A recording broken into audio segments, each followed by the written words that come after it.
iPhone, Xbox, and at iHeartRadio.com.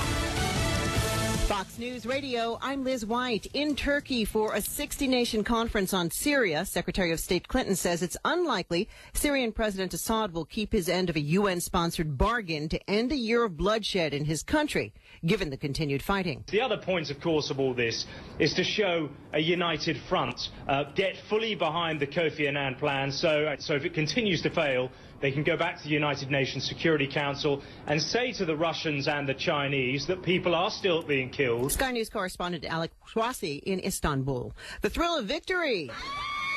Fans near the University of Kentucky celebrating an NCAA win over in-state arch rival Louisville. Some overturned cars and burned couches. Police used pepper spray in small doses. Kentucky moves on to play Kansas in the championship game. That's tomorrow night. Fox News. We report. You decide.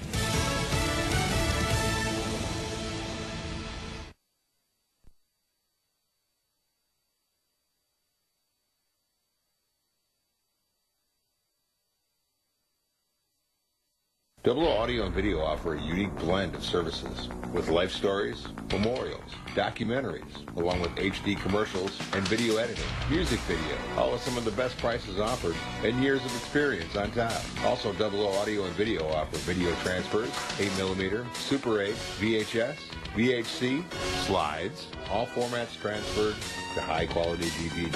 Double O Audio and Video. Go on the website at oo-video.com. Double O Audio and Video. I knew I had a problem. Eating and eating. I felt so alone. We understand. We're Overeaters Anonymous, and we have helped thousands of people just like you. Start living the life you deserve. Find us on the web at oa.org. I took a bullet to the side and left me paralyzed. For injured veterans like Felipe Adams, there are veterans like Armando de la Rosa ready to help. Paralyzed Veterans of America, changing lives, building futures. Visit PVA.org. We've got all these credit card bills. We've got to find a way to get out from under this debt. The National Foundation for Credit Counseling is a nonprofit organization that has been helping people for 60 years. Speak with a counselor at 800-388-2227 or visit debtadvice.org. This is a public service campaign for the NFCC.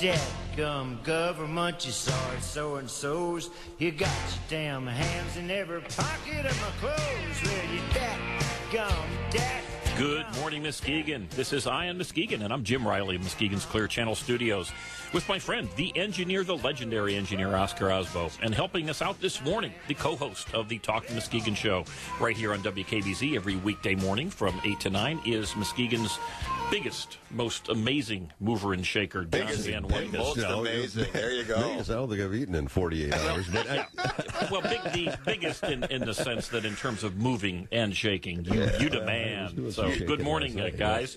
And good morning to all of you out there in Radio Land.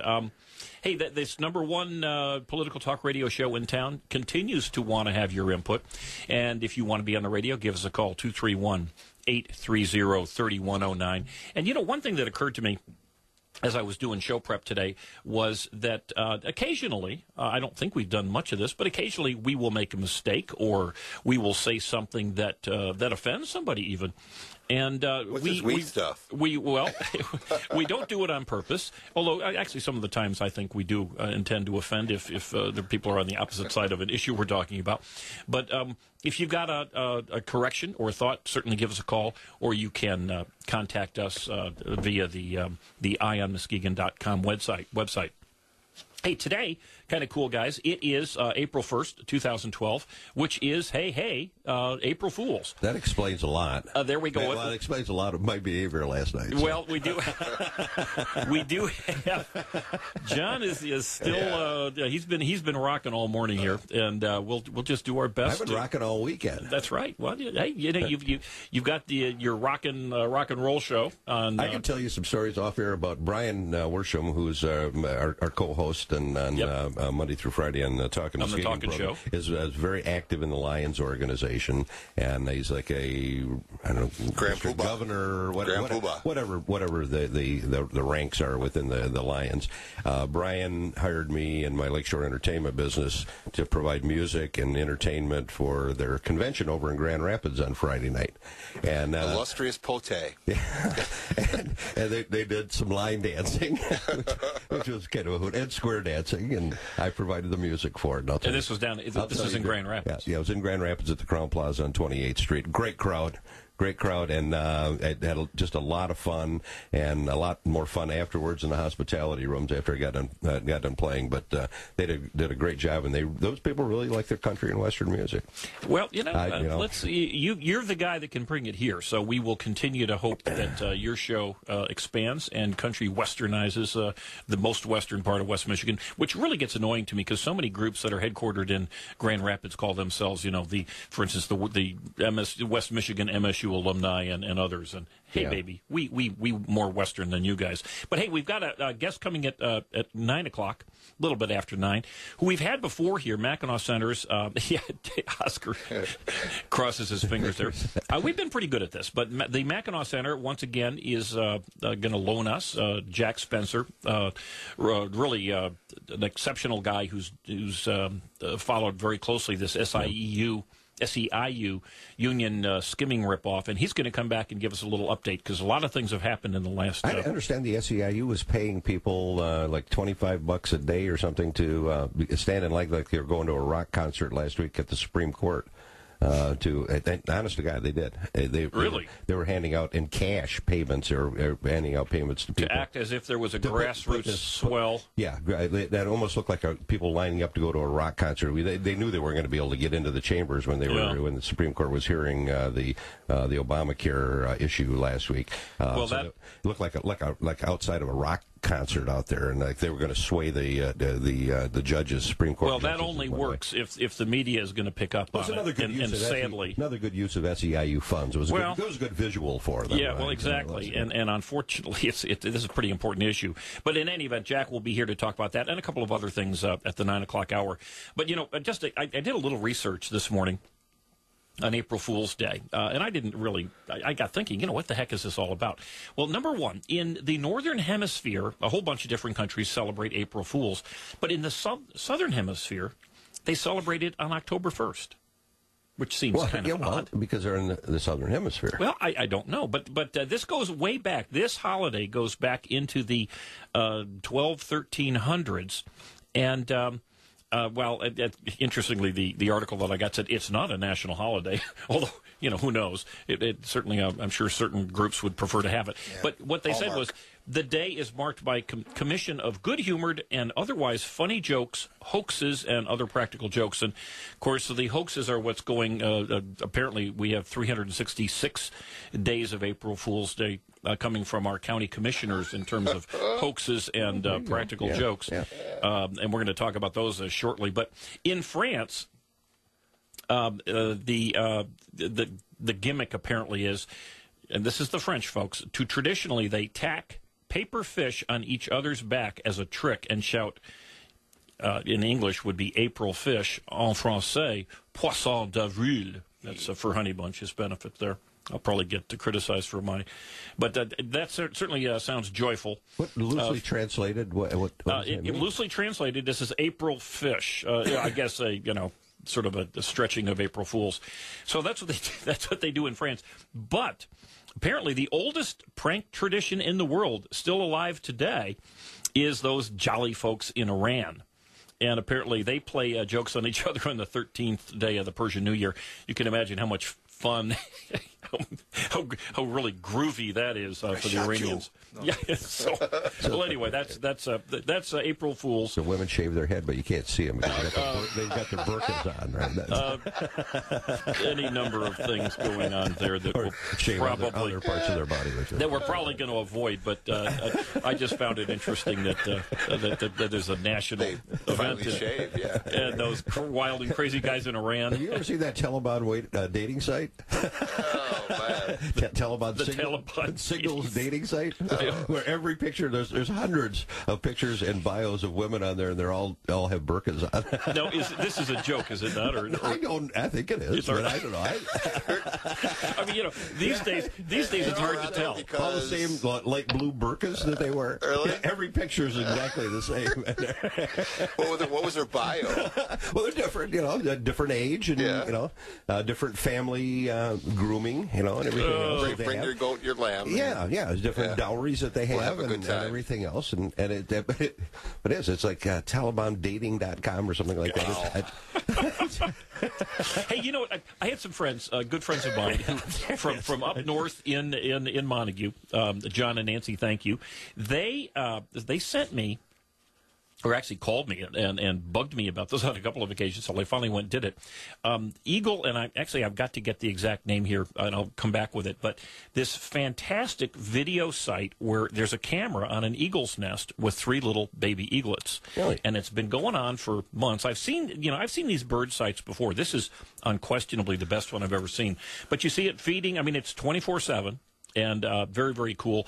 It's on on my blog, Muskegon Pundit. You can go there, and we'll come up with the exact name here shortly. It's called Alcoa's Eagle Cam. So if you just Google Alcoa Eagle Cam, it's it's near an Alcoa plant out in Iowa. So anyway, that's kind of cool. Hey, this day in history, though, which I thought was kind of interesting, given we were trying to make a contract with the Native Americans here and the governor in terms of getting a casino. But in 1621, in Plymouth, Massachusetts, the colonists created the first treaty with the Native Americans. So there we go. From there, everything else followed. It became a joke back then. Well, we probably do, but we'll have to save till we're on break.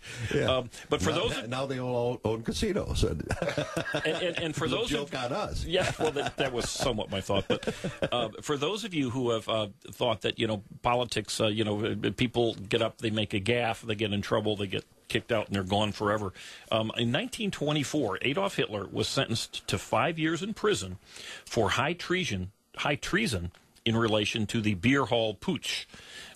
Which is kind of interesting that here's a guy who was a political figure in Germany in the 1920s and was disgraced, sent to prison where he served, I think, a good portion of that 5 years for high treason, and needless to say, came back strong. So, not that we want to emulate the evil Mr. Hitler, but. What did he do? It's amazing. Well, what they tried to do, they tried to create a little mini revolution against the government. So the pooch didn't have anything with dogs. No. Pooch is a German term for, I think, some type of revolution. It was another website. It wasn't like molesting little creatures. Exactly. It's molest millions of Jews. Hey, one thing I wanted to talk about a little bit. Of course, one of the big issues these days has been this Trayvon Martin issue, and it's a national issue, but it becomes a local issue because there was a march in Grand Rapids over the weekend, and there was an event, at least one event here in Muskegon. And I didn't really see much good in terms of commentary and reportage from the Grand Rapids march. But the one in Muskegon, at least the way it was reported, was that they're hoping to expand this organization's the group of people and use it as a force for good within the community, including black-on-black crime. And that, to me, is, if they can turn this around, that is the very, very good news. One of the things that I must say, frankly, really scares me is the negative things that can come from this entire Trayvon Martin event. And I'll give it as an example. Now, some of you, depends on where you get your news, but some of you may have seen some of the rants from Al Sharpton on MSNBC, calling for essentially people to break into houses and find this guy and I would say essentially string him up. But one of the most onerous, and if you've been following this issue, this is where it gets scary, because a lot of people, or maybe not a lot of people, but may remember the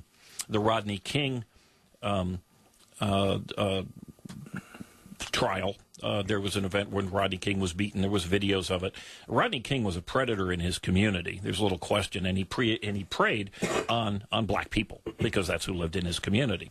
And when he was exonerated in the first trial, or I'm sorry, when the police who pounded him on the head and body were exonerated, there was what they call the Los Angeles riots, and over 50 people were killed. The gentleman, Reginald Denny, a white man, was yanked from a truck, and there were videos of him being attacked and all this. I remember that. And remember, this was a pretty awful thing, and I fear that this is the kind of hate that certainly has been portrayed by Sharpton and some others on TV. But this is one of the most egregious things I've seen. This is NBC News. NBC News, major media. They reported early on. They reported this this past week.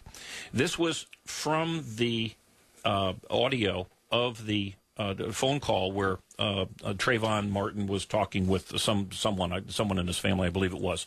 And here's what NBC reported. Quote, "This guy looks like he's up to no good. He looks black." Okay, well, that's what was reported, apparently. I'm sorry, this wasn't from the Trayvon Martin phone call. This was to the 911 call. 911. Okay, so in other words, here's Zimmerman saying, "This guy looks like he's up to no good. He looks black." Well, that seems pretty nasty. It seems like... Was it said that way, though, or was it said... he looks black or something like that? No, this is how it was exactly reported. Okay. I've got the link on my... but I mean, that's the way it was said, too. That's exactly what was said. Well... How it was said. That's sort of what was said. I mean, there's a way you can say it that doesn't sound quite that bad. Let's hold off for a sec because there's a little more. Okay. Because that's not what was said, even though that's what you would have heard on the NBC report. Here's what was really said. Zimmerman, "This guy looks like he's up to no good, or he's on drugs or something. It's raining, and he's just walking around looking about." 911 operator, "Okay. And this guy, is he white, black, or Hispanic?" Zimmerman, "He looks black." So NBC took out the "he's on drugs or something, it's raining," and then the 911 operator asking is he white or black? Now, and quote, "a gated community." Well, you know, whether I'm not going to go into this situation because unlike so many others, I'm not an expert, and there's this most definitely is going to be reviewed in greater detail. But when it's one thing to hear Al Sharpton running around on MSNBC calling for somebody's head, it's another thing to hear Spike Lee, giving out the name, or Roseanne Barr giving out the addresses of people with the suggestion that they go find this guy and who knows do what with him, perhaps what they did with Reginald Denny back in the Rodney King days. But this is NBC. This is major media, and they are ginning up horrible race hatred. I think this is about as... They said he was egregious. on his way to the store to buy some... candy for his brother. Well, he was coming back, theoretically. Coming back. And what I couldn't understand, they said this is it, and it's only been referred to a couple of times. I think it's probably only on Fox. It's a gated community. I know quite a few people and have spent a lot of time in Florida, and people that live in gated communities. I don't know any gated communities that have a convenience store. So what was he doing walking through there to get to a convenience store if it was a gated community? Well, he had family. He had family who lived in the community. Okay, right. He was perfectly right to be there, and frankly, whether he was not right or not, it's still legal to walk through there. So again, I don't think that's. I know for sure that's not the issue. The real issue, though, is the way this thing has been reported, and the reason I bring this up is because one of the things that I've been seeing on television a lot is that the supporters of this ginning up of the anger are suggesting that perhaps the law of that involved the person to defend himself, and the perhaps even personal the right to have a personal firearm on your person, those are going to be under control. So I want to touch base with this because it all fits in together on this. But we will be back after a break, folks. Oh, don't you love me sometime? Whoa.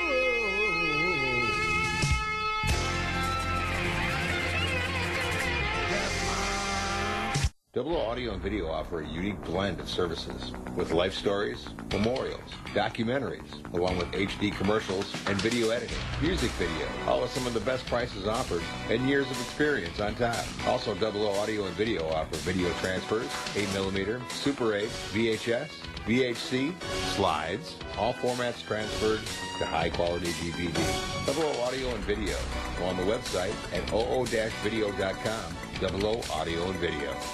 Spring has sprung, so get to Bill's Sport Shop in Spring Lake for the best deal on a new Honda. Bill's Sport Shop is West Michigan's Honda specialist, and they're going to save you plenty. Scooters, ATVs, touring, and high-performance bikes. Honda Goldwing, Shadows, Furies, Honda Ruckus scooters. Bill's Sport Shop has the complete line of Hondas. Save money on gas this summer with a bike from Bill's. Get your spring tune-up today from Bill's Service Department. Bill's also has lawnmowers, tillers, and more from Honda and Toro. Factory-to-dealer incentives, bonus bucks, special low-rate financing. See dealer for details. Bill's Sport Shop, where all they sell is Honda. In downtown Spring Lake across from McDonald's.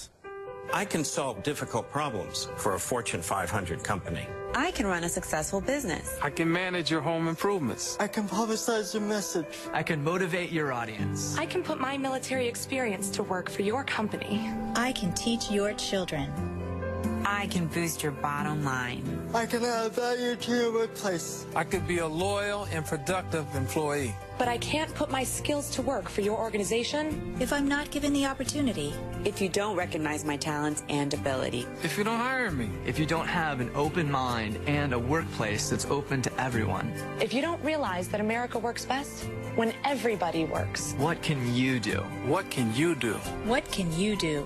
You can remember that it worked. It's what people can do. It's what people can do that matters. Nearly 50 million Americans have disabilities. Capitalize on their talents with employment practices that benefit everyone. Learn more at whatcanyoudocampaign.org. News Talk 1090 is the talk of Muskegon. Well, you dadgum government, you sorry so-and-sos. You got your damn hands in every pocket of my clothes. Well, and we are back at Muskegon's Eye on Muskegon, the #1 rated political talk radio show in all of Muskegon County and maybe even all of West Michigan.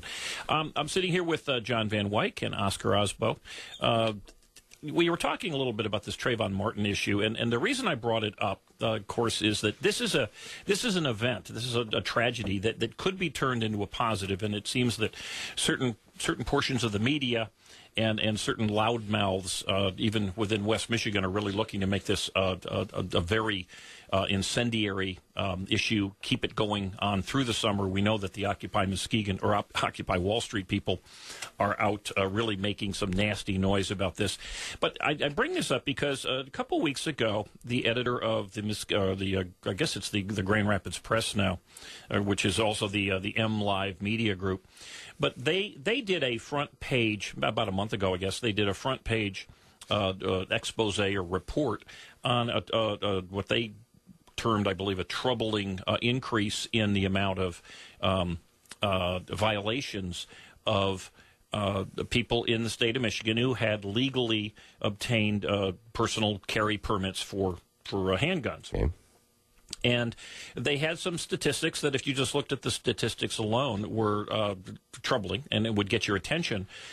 But they didn't put it into any context at all as to the huge number of new permits that had been passed on, nor did they mention, in other words, if you had one permit, let's say you had 100 permits, and in 1 year you had 10 violations, then you had 1,000 permits and you had 20 violations. That looks like a 100% increase, but of course, right, you got way more of them.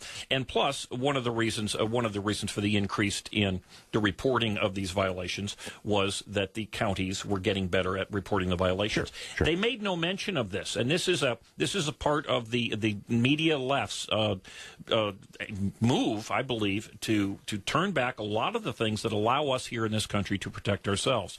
And however this Trayvon Martin thing comes about, being able to protect yourself in this country when the police in many cases can't. I mean, certainly Mr. Zimmerman called 911 immediately.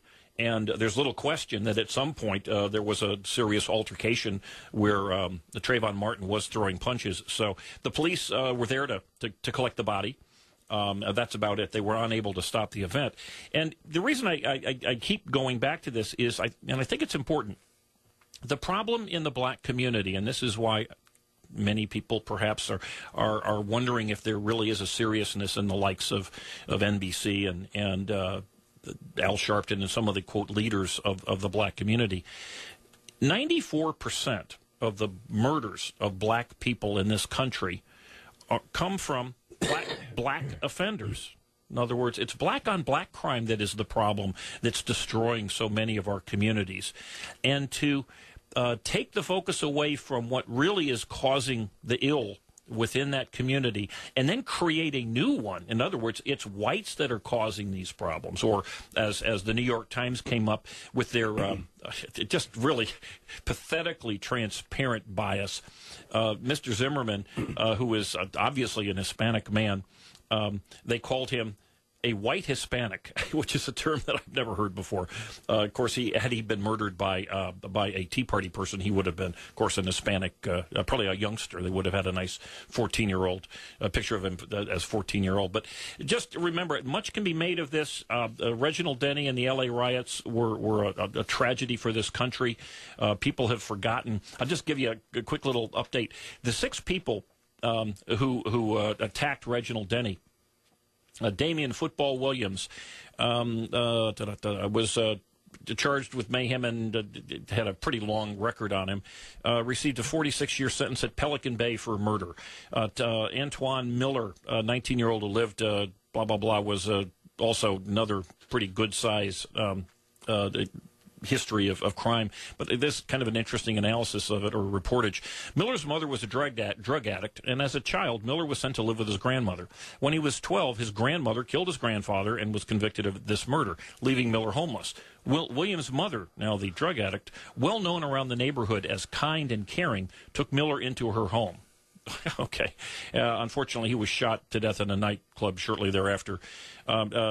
Many of the others went to prison. This is not a good group of folks. This is not the kind of things that we want to be talking about. But unfortunately, that's what's happening in this community. What do you think motivates the Al Sharptons of the world to go out there and create this atmosphere of hostility? What is it to motivate the base of voters to come out in November to reelect Obama as president? I don't know if they. I doubt that. I don't think. What's their purpose in doing this? Typically, they're saying justice. I got an answer for you here. I think typically when you have people marching in the streets in the numbers that we've seen nationally, that there's a proof that there's a problem, at least according to them. And what's the best way? What's the way that our governments have found to fix problems of that sort?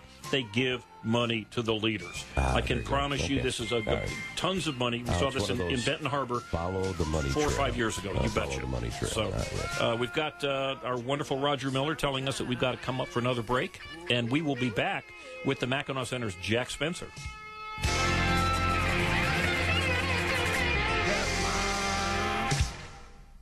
Attention car shoppers, it's an IRS Inventory Reduction Super Sale. Now at Great Lakes Ford Lincoln in Muskegon. Use your tax return and save thousands on our gigantic inventory of over 300 new and pre-owned vehicles. Receive Ford supplier pricing on every new model. Or find pre-owned deals like these. An 010 Ford Focus with SC package, alloy wheels, and 34 miles per gallon. Zero down and just $199 a month. Or a 2010 Ford Fusion 4-cylinder with SE package and 31 miles per gallon. Zero down and only $229 a month during this IRS Inventory Reduction Super Sale. Now at Great Lakes Ford. But there's more. Get an 010 Chevy Malibu with LT package and 33 miles per gallon. Zero down and $259 a month. For credit, call 231-777-2750 and we'll offer top dollar for your trade-in. But hurry. Our IRS Inventory Reduction Super Sale ends soon at Great Lakes Ford Lincoln in Muskegon. 72 months, 4.99% APR plus tax and fees with approved credit. See dealer for details.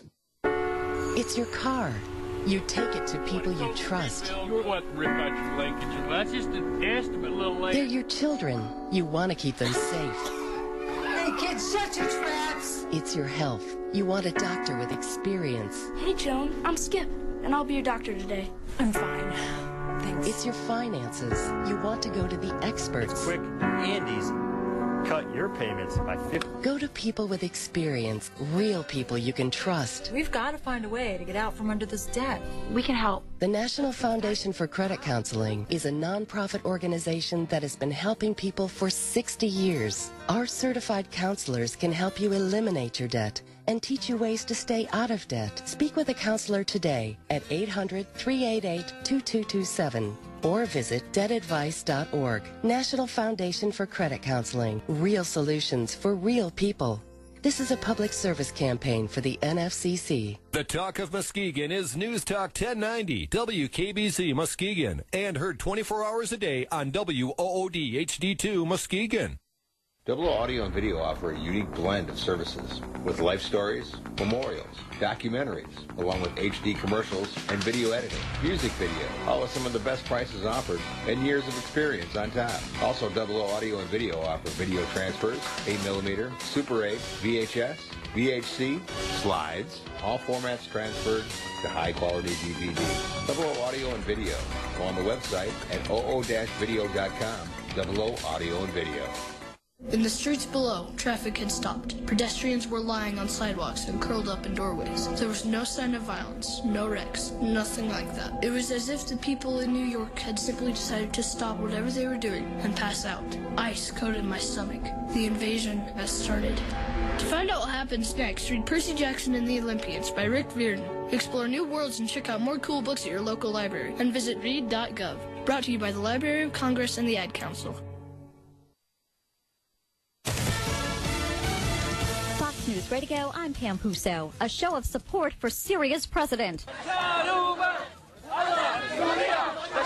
Demonstrators in Turkey's largest city, where world leaders are working on ways to increase pressure on President Bashar Assad. We came from our country, from Syria, to support our president, to show to the whole world that we support him, we love him. Delegates from dozens of countries plotting a path forward. The killing continues. It continues to be a completely unacceptable situation. British Foreign Minister William Hague. Celebration in Burma as it appears that a recipient of the Nobel Peace Prize has won a seat in Parliament. They've already declared victory and they're throwing a street party. They've been getting numbers in from lots of polling stations. They're sure that Aung San Suu Kyi has won, along with another 5 of their candidates. Sky News reporter Holly Williams. The victory would mark a major milestone. The military has exclusively ruled the nation for a half-century. Here at home, the focus is on Wisconsin, the next big battleground in the Republican race for the White House, and Mitt Romney is confident he'll win Tuesday. Primaries also being held in Maryland and Washington, D.C. A busy week also in the works for President Obama. The president will host a North American summit Monday with the Canadian Prime Minister and Mexican president. Tuesday is set for meetings. Wednesday will feature a White House Easter prayer breakfast, and the president will sign the Stock Act, which applies insider trading laws to members of Congress. Thursday, the president signs the Jobs Act, including administration and GOP job-creating proposals. Friday, the president speaks at the White House Forum on Women and the Economy, and later he attends a White House Passover Seder. Fox News Radio's Mike Makowitz at the White House. Still no sign of the 3 people who will split the record Mega Millions jackpot, $640 million. The winning tickets sold in Maryland, Kansas, and Illinois. Maryland and Kansas have laws allowing winners to remain anonymous. Fox News Radio, fair and balanced.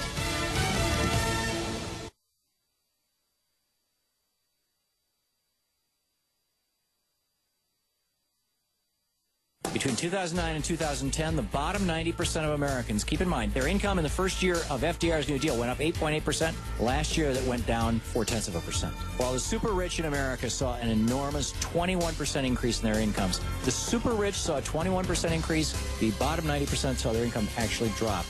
Really simple way of saying the rich got richer, the poor got poorer in today's recovery. The Tom Hartman Program. Catch it weekday evenings at 5 on News Talk 1090 WKBC, the talk of Muskegon. 24,000 children die every day from preventable causes. My name is Lawrence Fishburne, and I believe that number should be 0. Believe in 0. Join the effort. Visit unicefusa.org. Find us on the web at oa.org.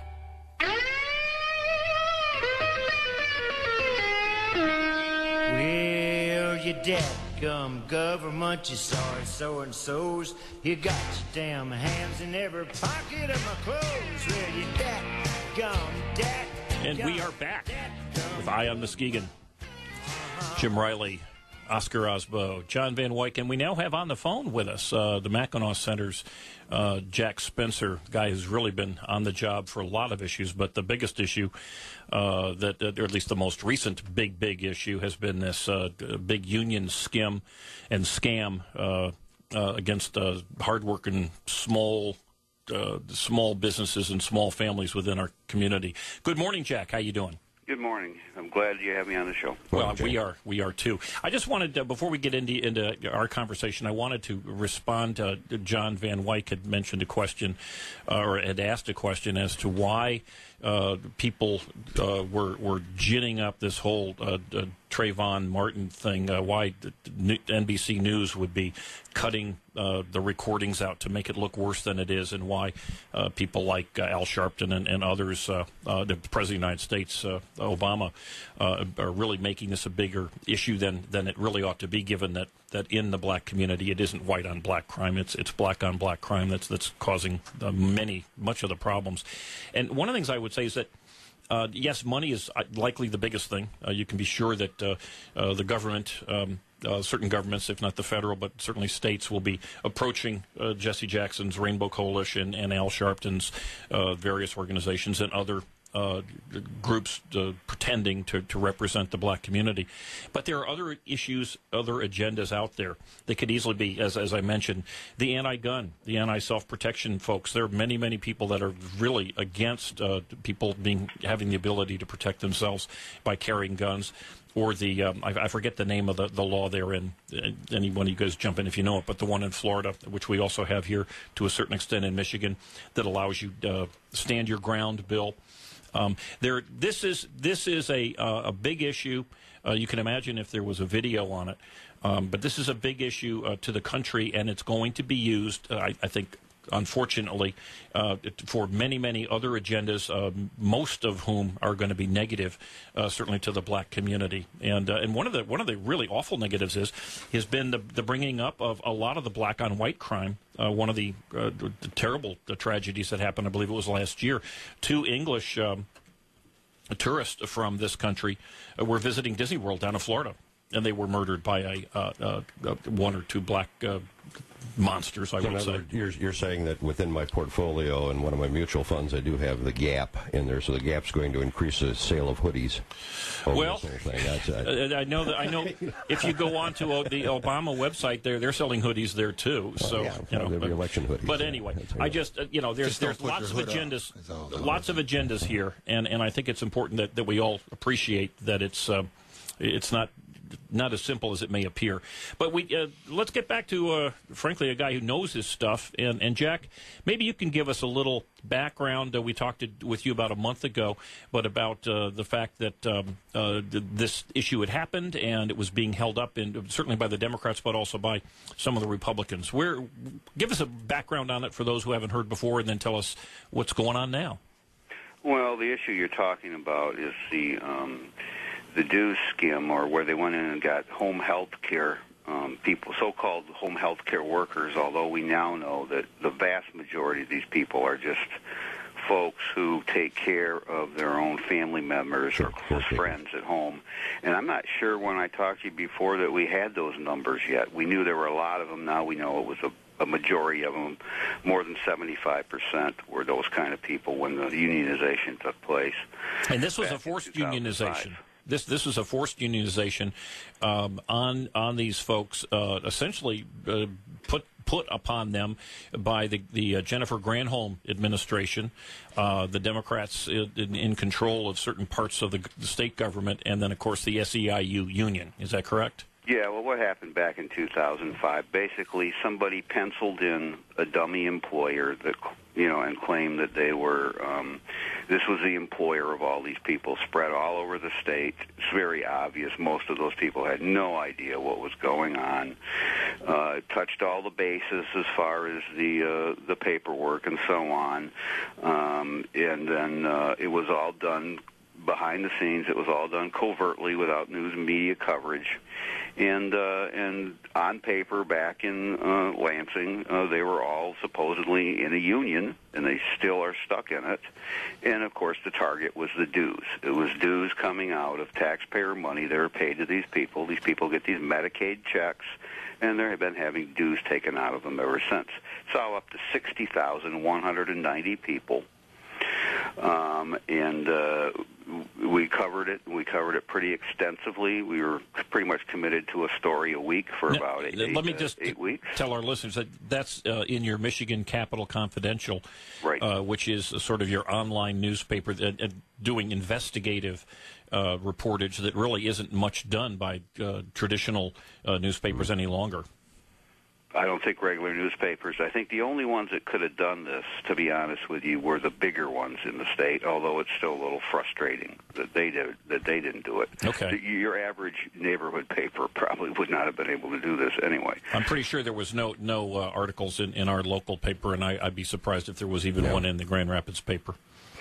But I'm not aware of any. There were some on the daycare scam, which was the next-door neighbor scam. 2 of them took place back in the mid-2000s under the Granholm administration. The daycare one seemed to get more coverage back then because that's the one that we took to court, thinking that if we won that in court, it would end this one. The court's punted it both times it's gotten it. It hasn't made a decision one way or the other. But now the good news is that the legislature has gotten this through. The bill it's designed to end this. It passed with only one no vote in the Senate, and it passed with only one Republican no vote in the Senate, and with 100% Republican support in the House, and we're waiting to see what the governor does with it. Okay, now, when I spoke with you last week, I actually called you to congratulate you on what I thought was a done deal, and you said, well, don't, the fat lady hasn't begun her musical event yet. Where are we at this point? Is it on the governor's desk? Is there any way it's going to be changed? And what are your thoughts about the governor signing it? Well, we'll see if the governor signs it. That's the first thing. Is that expected? I don't know if I expect him. I doubt that he'd veto it, but that's just my conjecture. Okay. Now, you have to remember, a governor doesn't have to sign something for it to become law. If he just doesn't veto it, it will become law. Oh, I didn't know that. Okay, so the pocket veto doesn't exist at the state level. No, you got to sit there for, 7 days or 10 days or something? And as I recall, I think maybe it seems like it's 2 weeks to me, and I may be thinking in terms of weekends, too, so maybe 10 business days or something like that. All right. But there's also legal entanglements, because you've got something that occurred that was so bizarre in terms of, it's like playing tennis without a net or a football game without boundary lines, and that always leads to potential legal entanglements and so on. So we're committed to watching this thing go through and doing as much as we can on it. As long as that dues is coming out, we're going to stay on it. And that's what we're watching, is when the dues actually stops coming out of the checks. Now, is there any chance that these folks will get their money back? Because we're talking big numbers here. We're talking over $20 million of money that was essentially... It's approaching $30 million. It's over $29 million. Okay, $30 million that money taken out of the hands and the families and the households of regular folks who really didn't... I would say the poor of the poor. I would say the people that really need it is the vast majority of these people. Because you're in a home taking care of your disabled, your disabled child or something like that. This is the... Jack, are these people even subject to the wage and hour laws? Are they even making minimum wage? I think that one of the raises that that the union has claimed they got for them was actually just the minimum wage increasing. Okay. So in other words, the union... But when we say these people, it's always, you got to be careful, because this included home health care workers. A small number of these people were people who actually go home to home and take care of people. Maybe less than 1/10 of them. Okay.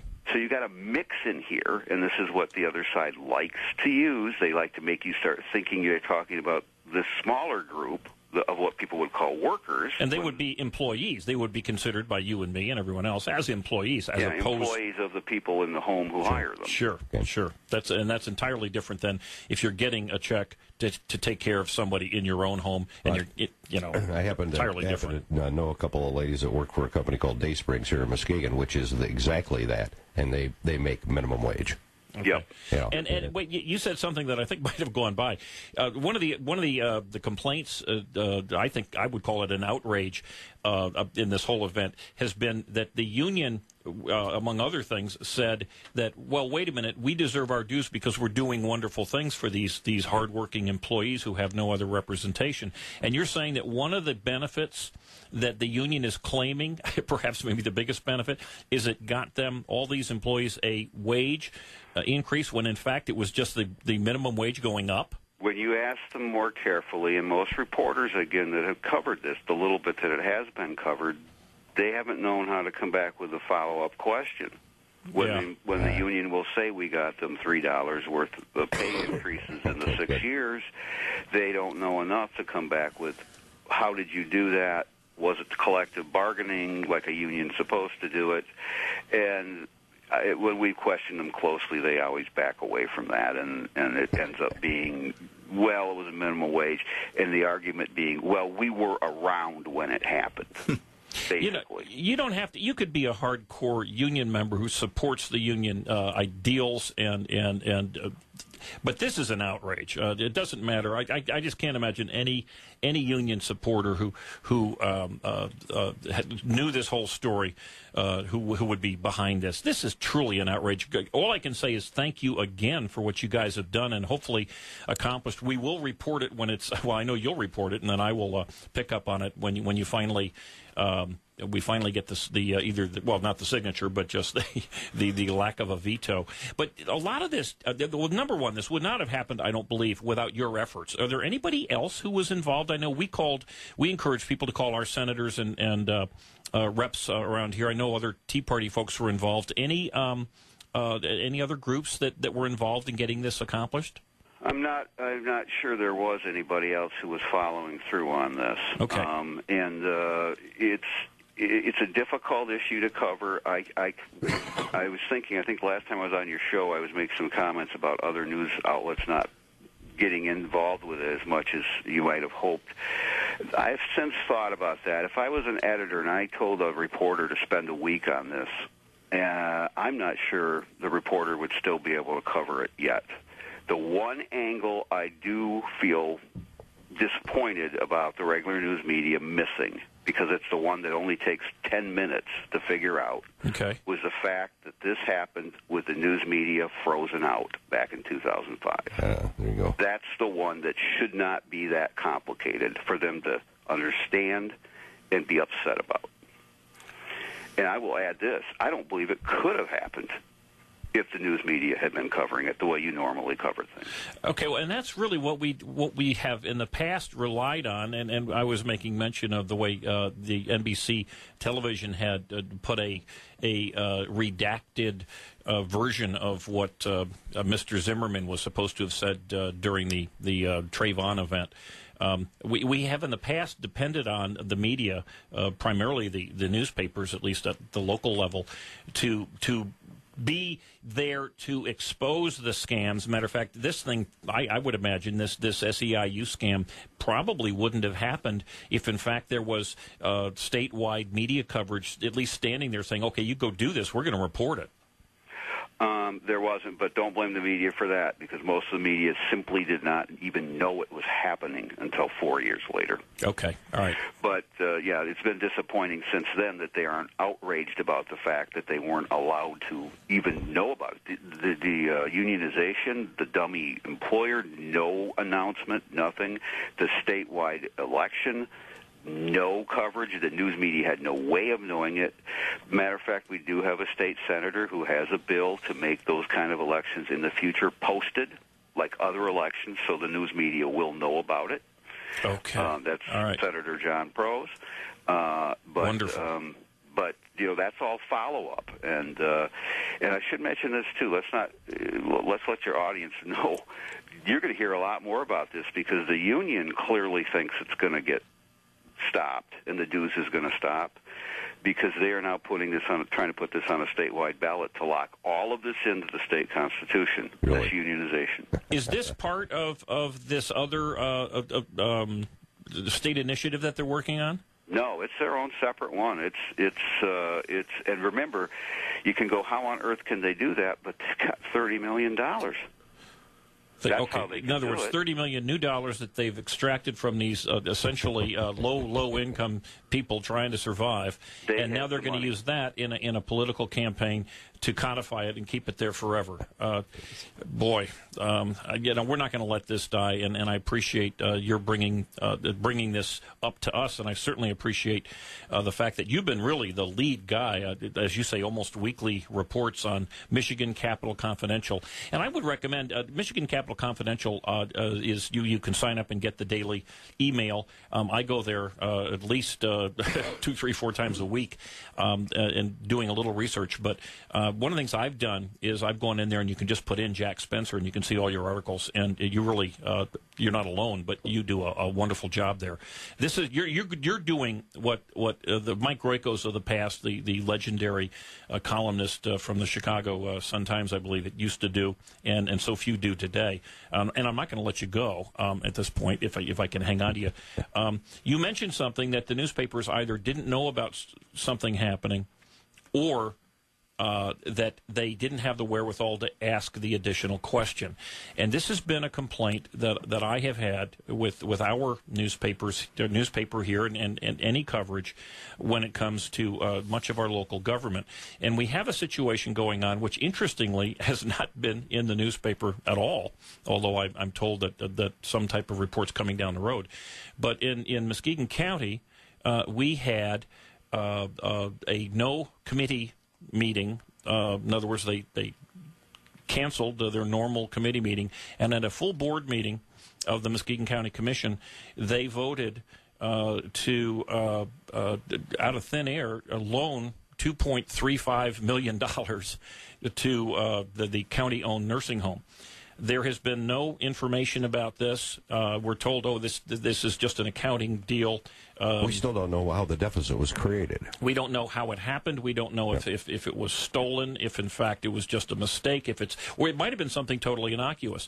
But they had what we believe is an illegal meeting to discuss this, a private meeting.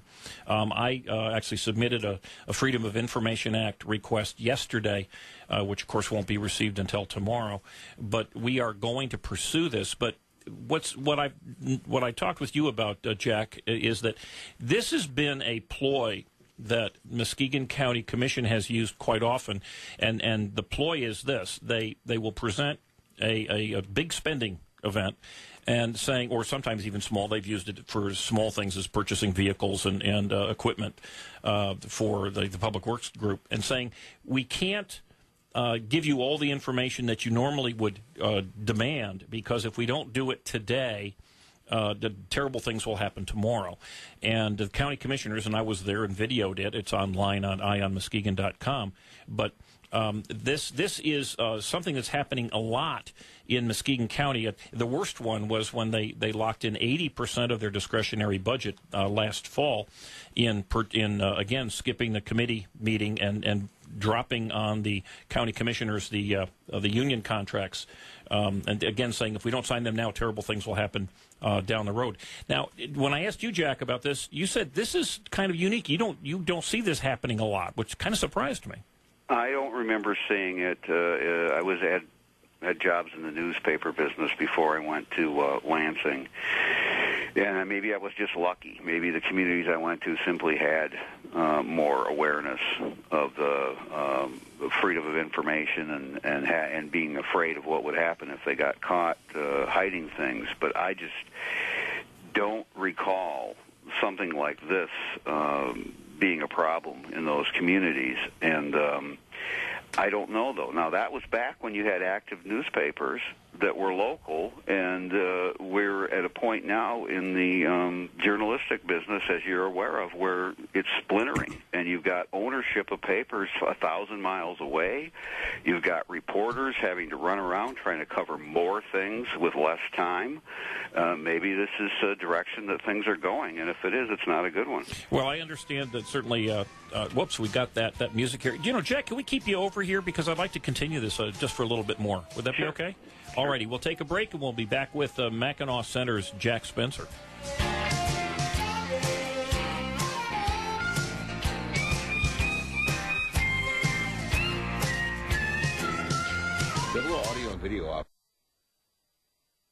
Double Audio and Video offer a unique blend of services with life stories, memorials, documentaries, along with HD commercials and video editing, music video, all with some of the best prices offered and years of experience on top. Also, Double Audio and Video offer video transfers, 8mm, Super 8, VHS, VHC, slides, all formats transferred to high-quality DVD. Double Audio and Video on the website at oo-video.com. Double O Audio and Video.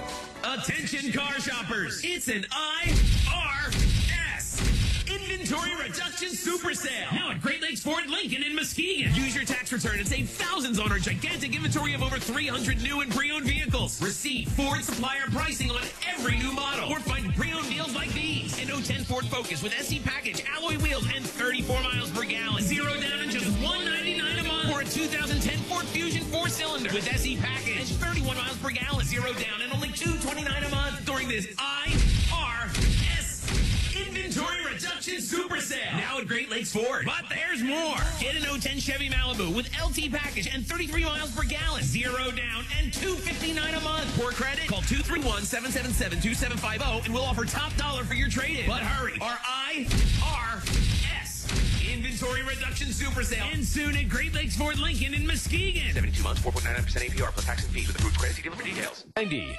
WKBZ. Well, you dadgum government, you sorry so-and-sos. You got your damn hands in every pocket of my clothes. And we are back at Eye on Muskegon. And we are talking with the Mackinac Center's Jack Spencer. We've been talking a little bit about how the newspapers have been reporting certain things, and the media in general. Here at Muskegon, we don't have, other than our show, we don't really have any other media coverage, at least detailed coverage, other than the radio and the Muskegon Chronicles reporters, who, by the way, I agree with you, Jack. You'd mentioned before the break that reporters have been cut back. There has been it's very tough to be a reporter these days, and their time is very, very tight. Well, Muskegon Chronicle's now in a closet in downtown Muskegon on Western Avenue. They're suffering. But you know, if I can just give a recap of what we're talking about here, because I spoke with somebody over the weekend about perhaps requesting an answer from a county commissioner, and the person hadn't heard anything about it. What happened was, just as a recap, that last Thursday, the county commissioners had to vote in a full board meeting that had not been publicly discussed in any way before, a full board meeting to make a $2.3 million loan to Brookhaven Nursing Home. And there was a specific question by two of the county commissioners who said, wait a minute, this is a big deal. The $2.3 million is more money, is a lot of money, certainly for our county. It's about 5% of their annual budget. And we don't have enough information to make this decision. You know, how did this happen? What have we done to make sure it doesn't happen again? How are we going to pay it back? What guarantees are we going to get that an outfit that all of a sudden out of nowhere has a $2+ million deficit, how are they going to pay us back?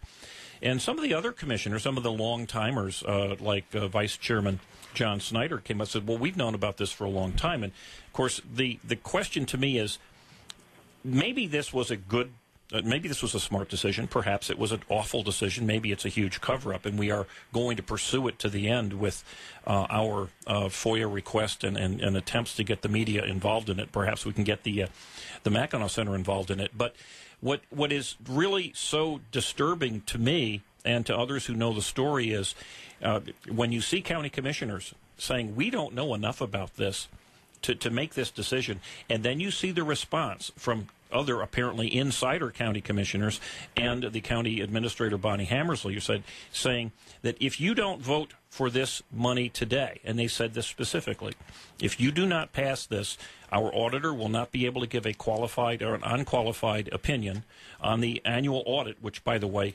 the county's budget ended in September, so this is 6 months down the road from last year. And therefore, if we don't get an unqualified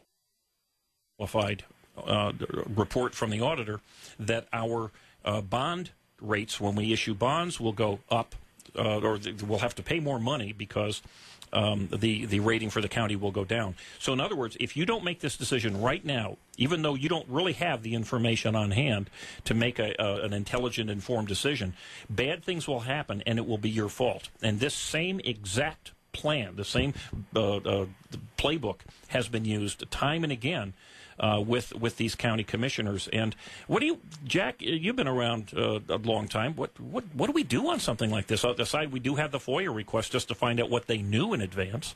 Well, first thing I'd do as a reporter, I'd be asking the person running the meeting or whomever it was, is this the first time anyone's known about this publicly? And if it isn't, show me the document or the article written previously where you let the public know about this. And if the answer is yes, it's the first time, then you say why.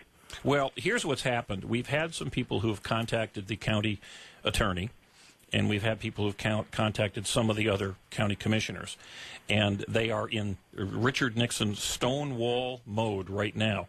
They are saying, we had a private meeting, what they call a closed session, and we discussed it, and you can't hear or get the information of what we talked about. Now, from attorneys that I've spoken with, this is patently illegal. We are very likely to win this. And again, I don't want it to take away from, whether, again, this might have been a wonderful, smart, very brilliantly created decision to get the county and Brookhaven out of trouble. But the facts that we have a situation where county commissioners are on a regular basis, routinely, are voting on things where they're certainly not asking the kind of questions that a corporation would require of someone who came to them and said, hey, I need $2 million, but I'm not going to tell you what it's all about, but if you don't give it to me, bad things will happen. It sounds to me like a clear violation of the Open Meetings Act. Well, that's what attorneys that I've spoken to tell me that. But is there anything else? I mean, we're going to go that route. We need to gin up some support. As I said, when I spoke with some people, or I requested that they get on the phone and call their county commissioner and ask about this, none of them had even heard anything about it. But so we don't, at this point anyway, we don't have even a newspaper article to refer to. Well, that's the question you keep asking over and over again. Why didn't you hear about it sooner? But if it was a brilliant, wonderful move, my experience with bureaucrats and politicians are, if it's brilliant and wonderful, you would have heard about it a long time ago. Yeah. Okay, there we go. Bingo. Well, when you've got documentation that proves you've got a good idea, people tend to be really willing and eager to present that documentation. And now we see big Stonewall going. And, well, there's a few other things that we're going to talk about here. But, Jack, I'm going to let you go on this, what looks to be a pretty darn nice Sunday morning. Jack, thank you so much. I really appreciate what you've done in the past, and I know what you're going to continue in the future. And I would just throw a little ad in. Certainly, anybody interested in sending Jack a check, go right ahead.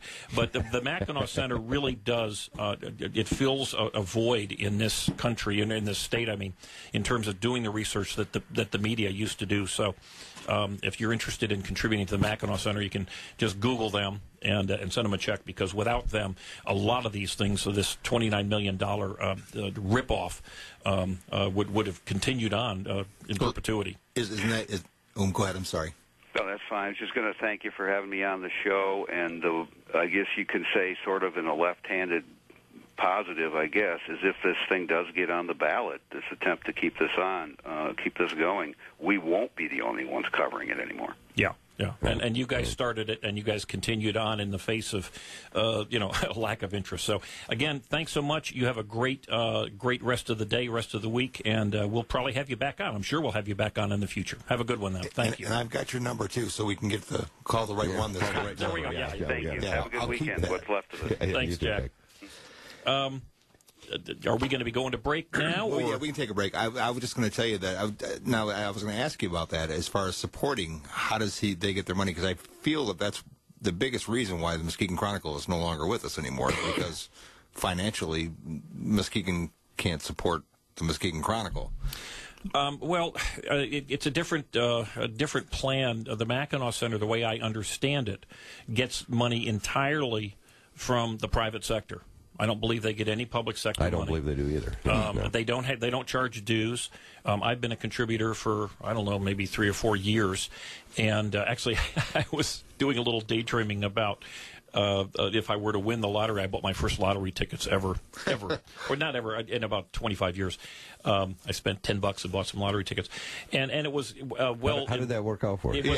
You know what? I got to tell you, it was a well-invested $10 because it gave me $10 worth of fun just thinking about what I would spend it on. Dreaming about it, yeah. There you go. But one of the things that I would have, one of my first checks would have been to the Mackinac Center. So where do they get their money? They get it from folks just like you and I, and certainly I'm sure there's some wealthy folks that are very helpful out there. But which brings me around by the next thing, as far as us doing a local news show on Muskegon television. That's the whole thing too, is financially how it's going to be supported, because it wasn't supported before. So can it be supported to actually be something there? It's a hard thing to do in this town right now, to support news, support real news, because you got the fluff, but trying to report the real news is not a real supportive thing. It's real hard to do. Well, I'm glad you brought that up, because this show, of course, is currently self-financed by me, right. And at some point the cash is going to run out. So we are looking for folks to support the show. You played that lottery, though. And, that was another thought. I wouldn't have to say what I'm saying right now. Right. That didn't work out all that well. But we are looking for sponsors. Yet? Have you formed without? I have some Jimmy Youth days that I remember that I could help you with. I can assure you that there is no profit. Pretty good pledger. There you go. But anyway, we're going to take a break. We have Starving Jim. Can you please? Well, we do have Starving Jim. Okay, you're out of your comfort zone now, so you want to take a break. I got you. Yeah, there we go. Yeah, there we go. We will be back shortly, folks. Well, your dadgum government, you saw it so-and-so's. You got your damn hands in every pocket of my clothes. Well, your dadgum government. The talking. What's a lever action? What's a pump? What's an automatic? What's a bolt action? Hi, folks. I'm Tom Gresham, and I invite you to join me as we answer these and other questions on Gun Talk. Gun Talk is the only show out there about gun rights, collecting, personal defense, sport, and recreational shooting. And, of course, we never forget about safety on Gun Talk. It's Gun Talk, Sunday afternoons at 3 on News Talk 1090 WKBZ, the talk of Muskegon.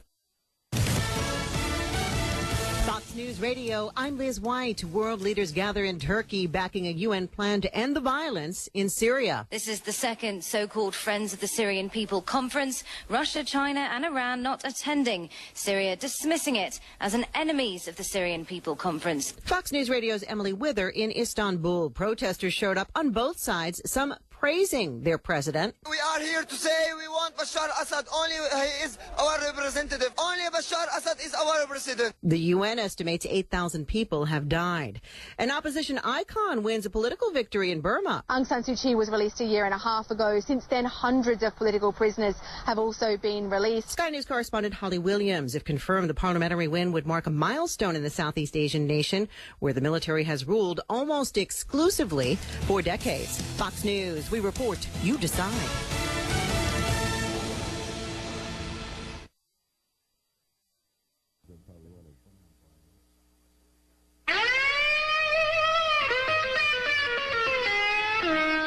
Well, your dadgum government, you sorry so-and-sos. You got your damn hands in every pocket of my clothes. Well, you And we're back. Eye on Muskegon. Sunday, beautiful Sunday morning. April Fools, and we are not fooling with you folks, although... sadly, my body thought I was fooling it when the alarm went off this morning. It was going, wait a minute, Sunday morning. Some of us are still enjoying last night. I don't know, enjoying it. I don't think that's exactly the word, but we are here. We've got John Van Wyck and the legendary Oscar Osbo. We are Muskegon's male version of the View, the radio View. So here we go. Which one? I don't know. Well, he's Barbara Walters. Which one are you? I'm thinking, yeah. which is why we're radio and not television. I'll be Whoopi. Exactly. Can I be Whoopi? Yeah, you could be Whoopi. Yeah. Well, we were talking just about the thing that again I know, and perhaps it gets boring over time, but we, just like Jack Spencer and the Mackinac Center had pursued an issue for years in order to get some justice for thousands of people, 60,000 people. I want to continue to pursue this issue. I'm sure to at least some extent it's happening all over the country, even at the local levels, the city and the town and other levels like that. But it's here in Muskegon, and I know in counties, I know interestingly, the Ottawa County just made some kind of controversial moves in terms of their compensation. And we expect that these folks who are elected, because let's face it, if they're elected, they're, at least in many people's minds, they're better than I am. They're a county commissioner, they're a city council person or something, and we expect that they are doing the right thing for the community. And I understand that they're torn between, there's different folks pulling around, but the county commissioner or the county executive, Bonnie Hammersley, was interviewed last week, or at least the interview was put online, about her view of her job. What's the most important thing to you? And she said, well, I've got to keep my employees happy. That's the most important thing. And in the three articles that were put together by the Chronicle employee, or the Chronicle reporter, in no place, no comment was, I'm interested in the taxpayers and the residents of the county. I want to make sure that we have an efficient, well-run, fiscally sustainable county. We're focusing on the county employees. And the interesting thing was that when they have a once-a-year budget session for the county, which included the county commissioners and all of the department heads. Right. So this was a few months ago. And they came out with a top 10 list of things that were important to this county. Remember, now, this county has $100 million in unfunded employee benefits and a bunch of other things. The number one issue was we want to get a new jail. So here you have a situation where the county is in serious financial shape. And the number one goal is to go spend another $35 million or so. Well, peel back the layers of why people are involved and those kind of things, Jim. And it's for me, a lot has kind of revolved around the public education system and what are kids being taught for the last 2 or 3 decades, literally, in public schools about representative government and being involved in what's going on. And are they coming out of school thinking, I'm going to vote for Jim Riley, he's going to become a county commissioner, and I don't have to ever worry about it again? I mean, it's the involvement of kids and the allegiance to a flag and those kinds of things that aren't being done in public education any longer. And go through the schools in your neighborhood and find out how many teachers have an American flag in there. I'm serious. I mean, is it that systemic and saying that we've had a problem that's been brewing for decades and it's coming out of our public education system, and now you're seeing teachers giving writing assignments to, there was one in North Carolina that just came out. A teacher gave an assignment to the class to research the opposition to Romney. Yeah, and Romney and Santorum and Gingrich. You had one of 3 you could pick from to write an opposition and do some research on what it would take to defeat them. Yeah. And this was a public school teacher that's teaching this stuff, and saying teaching the opposition and the left side of issues in a lot of cases. Very seldom, I never hear of anybody doing anything on the right side. And maybe those are private. Maybe those are really expensive private schools that do that, but. Yeah, for many of them, the one percenters. Yeah, for the one percenters, and and then those people get politically active, and they're all. Well, I'm not as concerned about. Well, no. I'm not denigrating your point. I mean, I'm not as concerned as to why we don't have the people showing up at meetings and being interested. But what you just said, though, John, is so true. It's happening one way or the other. Maybe it's because of our school system. Maybe it's the water. Who knows what it is? But we don't have that input. We don't have. Now we know that we don't have the media. Not only not looking into things, but we have this horrible travesty of NBC and others, really distorting the facts for a political agenda. But one of just maybe to get you folks interested in getting a little more involved, and I meet every Tuesday and Thursday at Carmen's Cafe from 2 to 3:15 when there is a county commission meeting, and there are 2 meetings this coming week, Tuesdays and Thursdays. But coming up this week, here's one, and this just, folks, it just bothers me.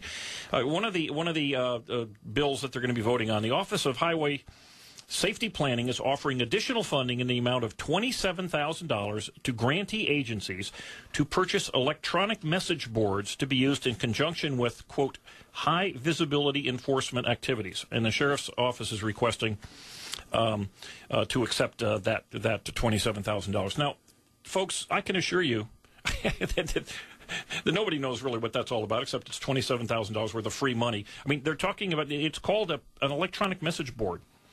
It's Jim. It's my whole thing that I've talked about many times on the Talkin' Muskegon program. Follow the money trail. Follow the money. Who's the manufacturer of the signs? Yeah, I agree. And who's providing the communication devices to those signs? And what kind of a lobby do they have in Lansing or Washington D.C. in order to get that added into an appropriations bill? No question. That's where you can follow again. But General Electric makes the signs. Okay. Point, yeah. Do we not? Back to the show too. That he pays for his show, so he talks about the news. Whereas other places don't talk about the news anymore or do the news because they're getting paid from their sponsors. And well, there's an awful lot of that on television and radio. Exactly. Well, let me go back to this because John, I think you had a really good point. You said, how did something like this happen? Remember we laughed a little bit, but frankly, I thought it was disgusting that the state had bought, or the federal government, the Department of Homeland Security bought these snow cone machines a while ago. Yes.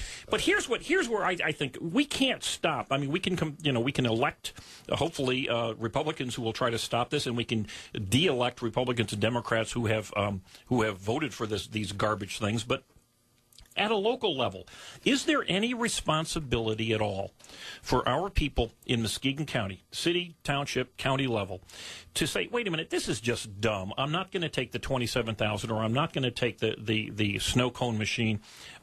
Here's another one. These are things that are going to be voted on this week. Who doesn't want a free snow cone machine? Come on. Well, if you're talking about people who like stuff, here's a good one. Muskegon County's WIC program has received an increase in funding through the Breastfeeding Peer Counselor Grant for fiscal year 2012 in the amount of $16,000. And they want to hire a breastfeeding peer counselor, what they call, I guess, lactation peer counselor. Now, here's the problem, and this is the bait and switch that is used. Is that somewhat gender specific then? I would think so. Yeah. It doesn't say. It doesn't say. But as a matter of fact, that's it. What I read to you is the entire. You could have a transsexual. Is the entire amount of information that was provided. But here's the problem, in that they're saying, we've got a grant for $16,000, which will allow us to hire somebody, which is hard for me to imagine they could hire anybody for $16,000 at the county level. It doesn't say, are there any other costs involved? Doesn't say this job will end at some point. And, of course, if it does end after a year, that person will then be eligible for unemployment. In other words, there's not enough thought going on into the decisions that these commissioners are making. And the reason that there's not enough information going to them is because they don't demand it, so that people can just say, hey, look, I want this $27,000 for an electronic message board, or I want $16,000 for this. And here's a real interesting one. There's another one of these deals. It's in order to develop. This is the information that is given to the county commissioners to vote on. In order to develop registered dietitians from among the ranks of otherwise qualified full-time employees currently working in a department, blah blah blah blah blah. They're going to create a dietetics internship that does require that the employee is away from his or her job responsibilities for a period of time, currently 14 weeks under the available program. This policy allows salary continuance for the employee during this time through a contract binding the employee to 2 years of service after they get their 14-week degree. You can imagine how valuable a 14-week degree is going to be. But what we have here is a county that is broke. It is truly broke, folks, and it's getting worse. And the spending, if I could tell you what they're going to vote on just, this is just on Tuesday. I mean, it's just pages of money spent. I think maybe there was $2.3 million of overfeeding at the over lactating. Yes, but what we have here, is a situation where now we're giving employees 14 weeks off with full pay and benefits to go into an internship. Now, either we need these employees. It's we're critically we're cut to the bone here. There's no place to cut. Either we need these employees or we don't. But apparently, because I can assure you, we're going to videotape this conversation, this meeting on Tuesday, as we always do. All those videotapes are on EyeOnMuskegon.com. Seems to me like that's a back-ass word here. Videotape. Yes. No. I mean, wouldn't you think that if you were an employer and you posted up that you have to have this certain certification, that's the people you hire? Instead of hiring them and then big business does that. Big business hires people and sends them to training. Yeah, you betcha. But that's business. That's this private is the backwards. sector. Yeah, this is upside down. It is ass backward. Well, I mean, it really is. Are you saying we're going to hire people and then we're going to send them to training? Mm-hmm. When the training is available out there through, Baker College, through a lot of different organizations, and post the job, you must have these qualifications to get this job. Look, if you have extra money because you have... Or is it something within some collective bargaining right that there's no mention of dietitians have? There's no mention that it might have been in the job training. Well, it might have. What's interesting, your point here is that perhaps it was in the union contract. I don't think it was, because I've read the union contracts, but most of the county commissioners, I can assure you, have not read the union contracts, and that's another issue. But here's another one that just comes up here. If you have been a good leader, if you've made smart decisions so that the county has got extra money, you can afford to be generous, and corporations do this all the time. Companies that are profitable give bonuses and all sorts of things, and companies that are not profitable tend to cut back. Muskegon County is at least by the comparisons of other counties, is not profitable. They're in trouble, but. So we have a situation here where they're going to give a lovely gift to current employees. Now remember, they could just bid or offer up these jobs, and people could take them. But instead, they're going to throw in a certain amount of money. But what was interesting to me was that they did not have any cost amount there. They didn't say this is going to cost us or we're going to lose this kind of person. Really, the inference, I guess, if you read it closely, is that we don't really need these people to be around for their 14-week internships anyway. I certainly, if this is a corporation or if I was a county commissioner, I would say, okay, hold on here. Let's have a nice discussion about this. Yeah. And once the county commissioners start demanding answers, and as Jack Spencer mentioned, and coming back with follow-ups, because you ask one question, you get a half answer. Once they start demanding answers and getting real, true answers as cost and everything else, then you're going to find that the people who are making these presentations are going to be a little more, their pencils are going to be a little sharper and their information is going to be better. But here's a goodie. Apparently, there's a new director of community health scheduled to begin duties on Monday, this Monday. And the previous director had retired, but the CFO, or the chief operating officer, we have a executive director and apparently a chief operating officer, he had assumed the responsibilities for the past 8-month period. Now, it's hard to say if he had worked super-duper hard extra, but the county wants to give him a bonus of $5,700 because he did a great job. And again, I'm not horribly against that, although it'd be interesting to find out what did he do extra. Was he working weekends? Was he working late into the night? Doing both jobs. Yeah. And typically, certainly in the private sector, if you're going to have somebody doing something along those lines in advance, you'd say, well, hold on here. We're giving you significantly extra duties. You typically will tell them in advance. But here's what caught my attention. It said the 8-month period without an executive director, in other words, while this guy was doing the job, resulted in a cost savings in salary and fringe benefits, because they didn't have the full-time guy, of $142,000. Now, I did the math. That's $213,000 a year of what it was costing the county, the taxpayers, right, or I guess the borrowing power of the county, since they don't really have the money to pay this. $213,000 a year for the head of community mental health. This is the past one. Now, we seem to get along just fine for 8 months without him. Just ducky, as far as I've been hearing. And now what I found interesting, because they didn't say what he was paid, because that's typically what they will say. He's getting paid, X, let's say, in this case, if he's making a total of $213 a year, I would imagine that the total pays $170, $180 grand a year, something like that. But now they're trying to say, hey, oh, this is how much money we saved. Then they give you the rest of the story. Then they say they pack it up and say, oh, well, this person's making essentially $213,000. These are questions that are politician answers, is what it is. They are politician answers. Yeah. They are the kind of answers. You're smart enough, John, smart enough to hear this politician answer and know that it's a political answer. It just, I always love the politicians that would tell you an answer and you had no idea what they just said. Well, it made no sense whatsoever. After having served on a school board and knowing what the structures are of salaries, what you normally tell the media is that we're hiring a new superintendent at $120,000 a year.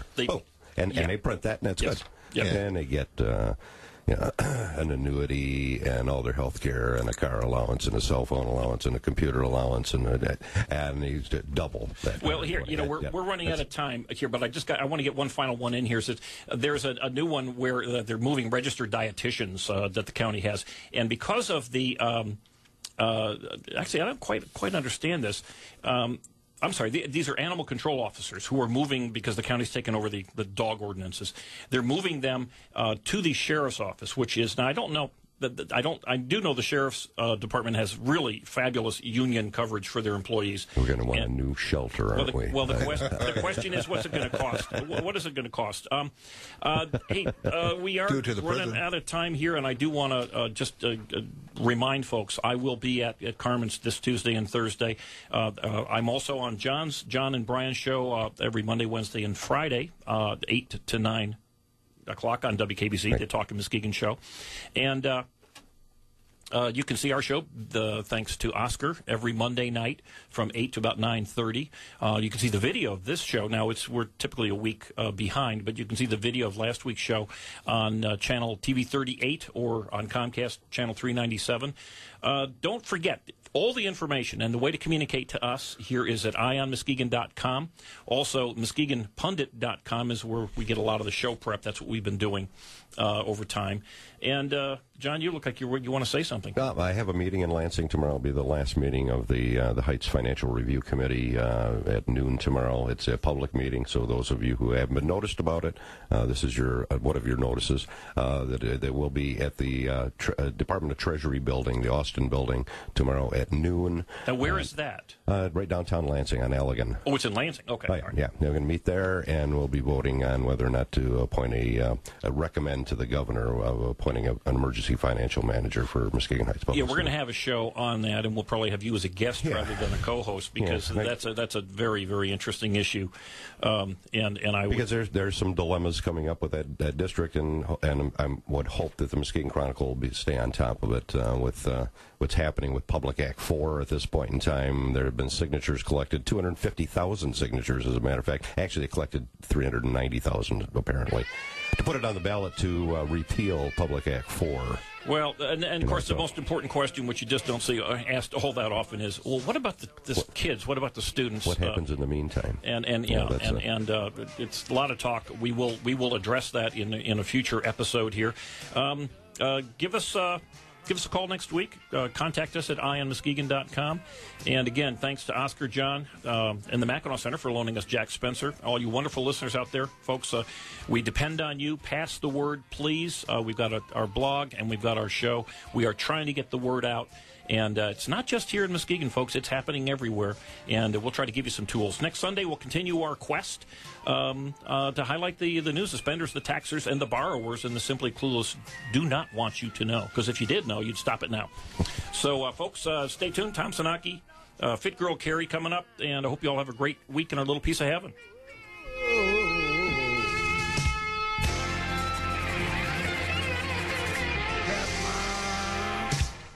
Double O Audio and Video offer a unique blend of services with life stories, memorials. Double O Audio and Video offer a unique blend of services with life stories, memorials, documentaries, along with HD commercials and video editing, music video, all with some of the best prices offered and years of experience on top. Also, Double O Audio and Video offer video transfers, 8mm, Super 8, VHS, VHC, slides, all formats transferred to high-quality DVD.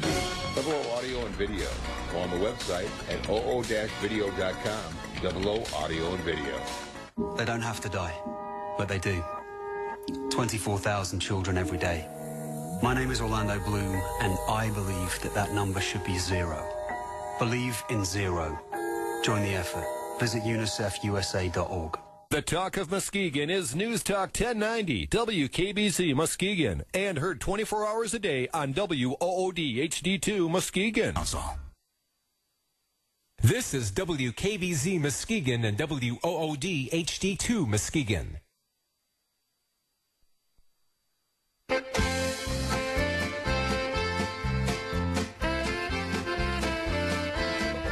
Good morning and welcome to the Polka Melodies. Turn the calendar. It's April Fool's Day, April 1st, 2012. And this is the Polka Melodies with Tom Sanaki on a Sunday morning.